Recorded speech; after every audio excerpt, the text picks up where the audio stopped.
मुफ्ती तारिक मसूद के बयानात के लिए मुफ्ती साहब के ऑफिशियल चैनल मुफ्ती तारिक मसूद स्पीचेस को सब्सक्राइब करें। लेकिन एक मुल्क हमें मिल गया पाकिस्तान की सूरत में, अब आप खिलाफत का नाम लेके उसकी भी ऐसी की तैसी कर दो कि ईसा अलैहिस्सलाम आएंगे, वो मुझे देख के बहुत खुश होंगे कि ये पहले से ही खड़ा हुआ है जिहाद के लिए, तो चल तू भी मेरी फौज में शामिल हो जा। ऐसा ना हो ईसा अलैहिस्सलाम आके पहले तेरी ठुकाई लगाएं कि एक मुल्क था कमबख्त, वो उसको भी तूने किसी काबिल नहीं छोड़ा खिलाफत के नाम पे।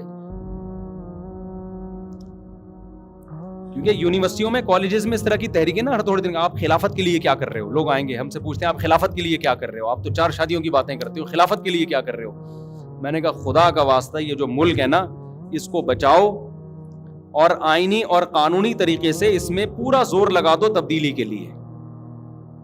हमारे सियासी लोग हमारे धरनों को गलत रुख पे लेके जा रहे हैं, जिन चीजों पे धरने होने चाहिए उन चीजों पे नहीं हो रहे। समझते हो, आपके अंदर जो कुव्वत और ताकत है ना, आपके लीडर उसको गलत जगह इस्तेमाल करवा रहे हैं। देखो, आपके घर में चावल की बोरी आनी थी दुकान से उठा के ना, आपको चावल लेकर आने थे घर में बोरी उठा के, कोई लाने वाला नहीं है तो अब आप नहीं उठानी है ना, चावल पकेंगे घर में, आटा पकेगा, सामान लेना था आपने।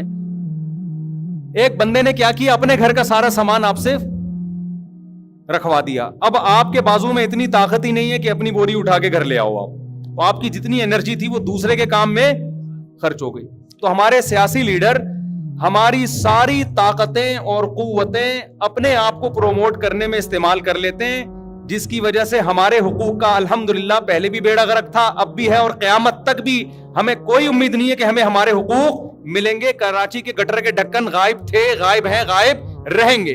कराची में टारगेट किलिंग पहले भी थी, आज भी है, क़यामत तक रहेगी। कराची में कचरा कुंडी था, है और क़यामत तक रहेगा। कराची में मोबाइल स्नैचिंग थी, है और क़यामत तक रहेगी, क्योंकि कराची के लोगों को धरने देने तो किसी और के लिए देने, अपने लिए अल्हम्दुलिल्लाह धरने देने का इनका कोई प्रोग्राम अल्हम्दुलिल्लाह है ही नहीं। तो अल्लाह का बड़ा फजल है, कराची वालों की इस्तिकामत को 20 दफा सलाम है यार। रोज मर रहे हैं गली में, कोई उसका शौहर मर गया, वो जवान मियां मर गया, वो जवान बेटा मर गया। थोड़ी सी गैरत होती है ना इंसान में, थोड़ी सी गैरत होती है। अब ये थोड़ा सा टुकड़ा हमें मिला है, इसमें खिलाफत की बातें करके इसकी भी ऐसी की तैसी कर देना, ये कोई अक्लमंदी का काम नहीं होगा। जैसा भी है कम से कम अपना तो है ना, बैठ के बात। देखो एक बात याद रखो, आपका मुल्क जैसा ही गंदा मंदा हो ना, आपको इज्जत अपने मुल्क में ही मिलेगी, अपने मुल्क से बाहर नहीं मिलेगी। ये मैं आपको लिख के दे दूं।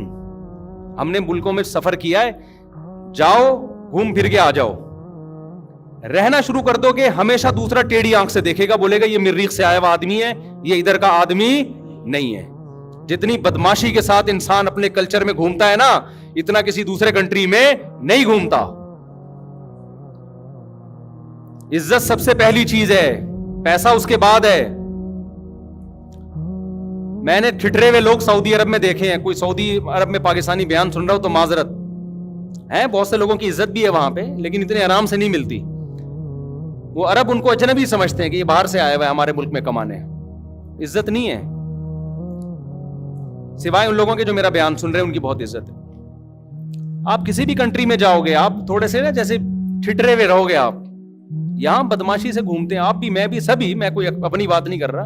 बदमाशी से जब चाहो इमरान खान को गालियां दो, जब चाहो उसकी तारीफें करो, जब चाहो नवाज शरीफ को बुरा भला कहो, जब चाहो उसकी तारीफें करो। बदमाशी है भाई हमारी यहाँ पे। 4 शादियां की बात करो, आप किसी मुल्क में कर सकते हो ऐसे? हुकूमत पकड़े के अंदर कर दे ले जाएगी। मुझे एक लाहौर में एक साहब मिले जो तुर्की रहकर आए। तुर्की में उनको एक अरब मिला फिलिस्तीन का। वो मुझे कहते हैं कि वो फिलिस्तीन का अरब मेरी वीडियो उसको दिखा रहा था कि इसके बयान, फिलिस्तीन का अरबी, कह रहे ये मौलवी साहब है, बड़ा टाइट बयान करते हैं, इसके बयान सुनते हो? कहते मैंने कहा तुम तो अरबी बोलते हो, इसको ये तो उर्दू में बयान कर रहा है, तो तुम कैसे? कह रहे मैं इसकी ट्रांसलेशन करवा के अरबी में सुनता हूं इसके बयान। कहते मैंने कहा कि यार तुम इनको क्यों सुन रहे हो? कह रहे यार अजमियों में वाहिद मौलवी है जो 4 शादियों की बात करता है। कह रहे वो फिलिस्तीनी कह रहा है अजमियों में वाहिद मौलवी है जो क्या करता है। मैंने कहा वाह भाई, सुभान अल्लाह। तो جو ہمیں یہاں الحمدللہ آزادی ہے نا, آدمی کا دماغ کھلتا ہے یہاں پہ, تحقیق کر سکتا ہے. وہ آپ کسی دوسرے کنٹری میں اس اسٹائل کے ساتھ, بدماشی کے ساتھ نہیں رہ سکتے آپ. بدماشی ادھر ہی ہے الحمدللہ. یہاں پولیس اپنی ہے, فوج اپنی ہے, سیاسی لوگ اپنے. ایک سیاسی تنظیم میں نہیں ہوگی, دوسرے تنظیم سے تعلق بنا لو گے, وہاں وہ آپ کے کام نکلوا لے گی. آپ گھر بیٹھے ہو, آپ کے ایم اے کے پیپر حل ہو رہے ہوں گے الحمدللہ. ایسے لڑکے ہیں یہاں پہ پنجاب میرے ساتھ گھوم رہے تھے, کہہ رہے تھے میرے لیے دعا کریں, کل میرا ایم اے اسلامیات کا پیپر ہے. میں نے کہا تو میرے ساتھ ہے, تو پھر پیپر کیسے ہے؟ کہہ رہے وہ تو الحمدللہ انتظام ہے وہاں پہ. یہ آزادی ملے گی کہیں؟ خیر یہ تو غلط ہے, لیکن صحیح چیزیں بھی بہت ہیں.